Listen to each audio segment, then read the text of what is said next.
जाने महाभारत में धृतराष्ट्र ने भीम को क्यों और कैसे मारने का प्रयास किया।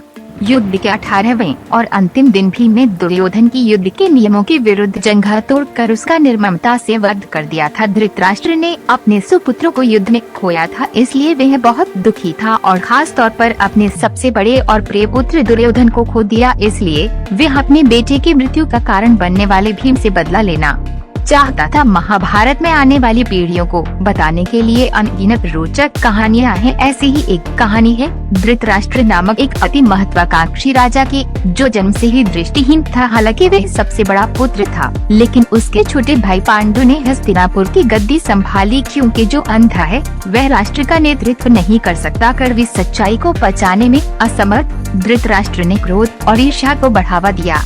हालांकि उसने अपनी नाराजगी को खुलकर व्यक्त नहीं किया, लेकिन उसने तब तक नाराजगी को पाला जब तक ये आकार में विशाल नहीं हो गई। इसके बाद परिस्थितियों ने धृतराष्ट्र को राजा का प्रतिनिधि बना दिया और पांडु की अनुपस्थिति में उसे हस्तिनापुर की गद्दी पर बैठा दिया, और इस अवसर ने उसे अपने सपनों और महत्वाकांक्षाओं को अपने बेटे दुर्योधन पर थोपने और उसे ये विश्वास दिलाने का पर्याप्त समय दिया कि केवल उसे ही उसका उत्तराधिकारी बनने का अधिकार है। और मामले को बदतर बनाने के लिए उसके साले शकुनी ने उसके दर्द को हवा दी, ताकि उसे उसके भाई पांडु और उसके बेटों के खिलाफ भड़काया जा सके। धृतराष्ट्र हमेशा यही मानते कि हस्तिनापुर की गद्दी के असली उत्तराधिकारी वही हैं, बिना ये विश्लेषण किए कि वे इसके योग्य हैं या नहीं। और एक दिन जब पांडु के पुत्र अपनी माता कुंती के साथ हस्तिनापुर लौटे, तो धृतराष्ट्र को असुरक्षा महसूस होने लगी। उन्हें पता था कि देर सवेर उन्हें पांडु के सबसे बड़े पुत्र युधिष्ठिर को युवराज बनाना ही पड़ेगा, लेकिन दुर्योधन,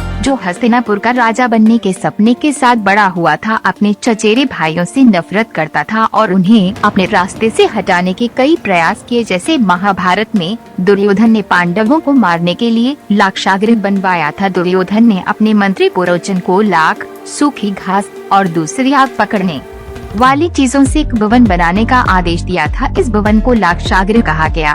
दुर्योधन की योजना थी कि पांडवों को लाक्षागृह में ले जाकर आग लगा दी जाए और सभी पांडव उसमें जिंदा जलकर मर जाए। उसने जोया में पांडवों से इंद्रप्रस्थ छीन लिया और उन्हें 12 वर्षों के वनवास और 1 वर्ष के अज्ञातवास पर भेज दिया। वर्षों बाद हस्तिनापुर को दुर्योधन के सत्ता के लालच के रूप में मानवीय मूल्यों के पतन को देखना पड़ा और इसके साथ ही कुरुक्षेत्र में महाभारत का युद्ध शुरू हो गया। भीष्म, द्रोणाचार्य, कृपाचार्य और विद्वान विदुर जैसे महान और अनुभवी योद्धाओं ने धृतराष्ट्र को युद्ध के विनाशकारी परिणामों के बारे में चेतावनी दी, लेकिन इससे वह ये मानने से नहीं रुका कि उसने किसी और की चीज पर कब्जा करने की अनुचित इच्छा को बढ़ावा दिया है। महाभारत में श्री कृष्ण ने कई लीलाएं की है, इसी तरह उन्होंने भीम के प्राण भी बचाए थे। महाभारत में भीम से भी शक्तिशाली धृतराष्ट्र थे, उनमें 10,000 हाथियों जितनी ताकत थी। युद्ध में जब पांडवों ने दुर्योधन और पूरी कौरव सेना का अंत कर दिया, तो धृतराष्ट्र पुत्र की मृत्यु से बहुत दुखी हो गए थे। भीम ने धृतराष्ट्र के प्रिय पुत्र दुर्योधन और दुशासन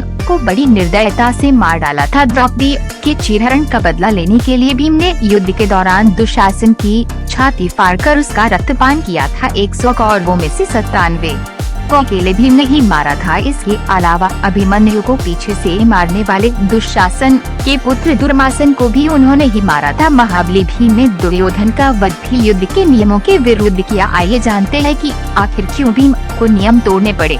भीम ने भरी सभा में शपथ ली थी कि जब तक वे दुशासन की छाती चीरकर रक्तपान नहीं कर लेगा, तब तक इस संसार को छोड़कर नहीं जाएगा।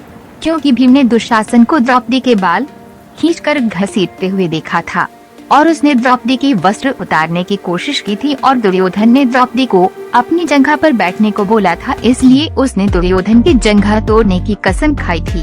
भीम ने ये कस्में कुरुक्षेत्र युद्ध के दौरान पूरी की।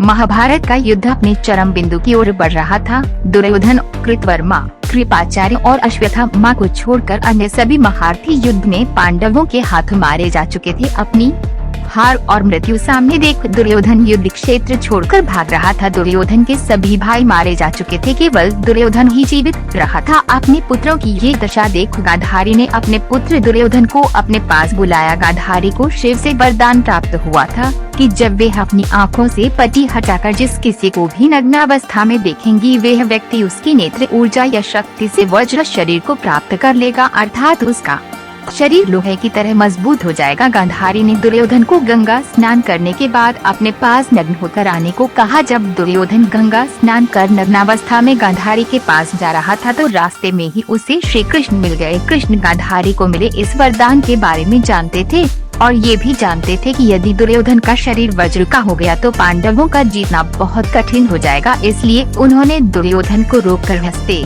हुए उससे कहा कि नग्न होकर अपनी माता के पास जा रहे हो। है दुर्योधन, तुम्हें लज्जा नहीं आती? अब तुम बड़े हो गए हो, तुम्हें नग्न अवस्था में अपनी माता के पास नहीं जाना चाहिए। यह सुनकर दुर्योधन ने पूछा, तो फिर मैं क्या करूं वासुदेव? माता ने मुझे नग्न ही अपने पास बुलाया है। तो फिर श्री कृष्ण ने उसे पत्ते लपेट कर जाने को कहा। इसके बाद दुर्योधन अपनी जगह पर पत्ते लपेट कर गांधारी के पास चला गया। गांधारी ने आँखों से पट्टी हटाकर दुर्योधन की ओर जब देखा तो उसकी दिव्या दृष्टि की ऊर्जा दुर्योधन के शरीर पर पड़ी और उसका शरीर वज्र हो गया, परंतु जांघों पर पत्ते होने के कारण उसकी जांघें सामान्य ही रहीं। इसलिए युद्ध में भीम के प्रहारों का दुर्योधन पर कोई प्रभाव नहीं पड़ा। परंतु युद्ध में हारने के बाद वे युद्ध क्षेत्र से भाग गया और द्वैपायन नामक सरोवर में जाकर छिप गया। तभी उसे ढूंढते हुए कृतवर्मा आदि योद्धा वहाँ पहुँचे और उसे पांडवों से पुनर्युद्ध करने को कहने लगे। उनकी यह बातें वहाँ पहले से ही विश्राम कर रहे कुछ शिकारियों ने सुन ली थी। तभी संयोगवश पांडव भी दुर्योधन को ढूंढते हुए सरोवर के पास आ गए। शिकारियों ने दुर्योधन के सरोवर में छिपे होने की बात पांडवों को बता दी। पांडवों ने वहाँ पहुंचकर देखा कि सरोवर का पानी स्तंभित है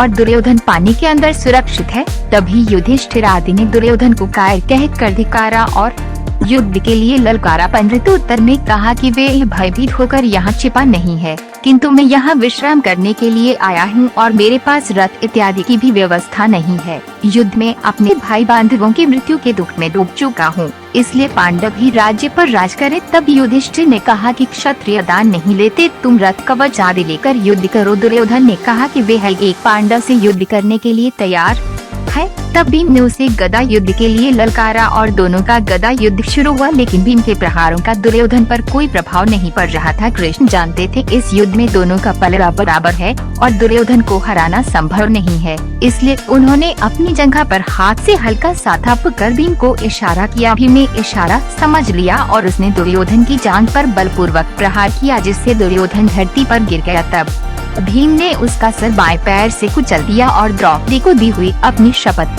पूरी की। धृतराष्ट्र अपने बेटे की मौत का कारण बनने वाले भीम से बदला लेना चाहता था। इसके अलावा वे अपने दूसरे बेटे दुशासन की छाती फाड़ने और उसका खून पीने के लिए भीम को दंडित करना चाहता था। इसी कारण धृतराष्ट्र भीम को भी मार डालना चाहते थे। महाभारत का युद्ध जब समाप्त हो गया तो श्री कृष्ण के साथ युधिष्ठिर, भीम, अर्जुन, नकुल और सहदेव महाराज धृतराष्ट्र से मिलने पहुँचे। इसके बाद युधिष्ठिर ने धृतराष्ट्र को प्रणाम किया और सभी पांडवों ने अपने अपने नाम लिए प्रणाम किया। श्री कृष्ण धृतराष्ट्र के मन की बात पहले से ही समझ गए थे कि वे भीम को मार डालना चाहते हैं। धृतराष्ट्र ने भीम को गले लगाने की इच्छा जताई तो भीम धृतराष्ट्र के गले लगने के लिए दौड़े, लेकिन श्री कृष्ण ने भीम को रोक दिया। उस जगह भीम की एक लोहे की मूर्ति पड़ी थी, जिस पर गदा मारकर दुर्योधन युद्ध का अभ्यास करता था। श्री कृष्ण ने तुरंत ही भीम के स्थान पर भीम की लोहे की मूर्ति आगे बढ़ा दी। धृतराष्ट्र बहुत शक्तिशाली थे, उन्होंने क्रोध में आकर लोहे से बनी भीम की मूर्ति को दोनों हाथों से दबोच लिया और मूर्ति के टुकड़े टुकड़े कर दिए। मूर्ति तोड़ने की वजह से उनके मुंह से भी खून निकलने लगा और वे जमीन पर गिर गए। कुछ ही देर में उनका क्रोध शांत हुआ तो उन्हें लगा कि भीम मर गया है, तो वे रोने लगे। तब श्री कृष्ण ने महाराज से कहा कि भीम जीवित है, आपने जिसे तोड़ा है वह तो भीम के आकार की मूर्ति थी। इस प्रकार श्री कृष्ण ने भीम के प्राण बचा लिए। इस तरह धर्म की अधर्म पर विजय हुई। पर यह बात भी सच है कि यदि श्री कृष्ण पांडवों के साथ नहीं होते तो पांडवों के लिए ये युद्ध जीतना और भीम के लिए अपनी प्रतिज्ञा पूर्ण करना असंभव था। इसलिए कहते हैं न कि भगवान सदैव धर्म के पक्ष में ही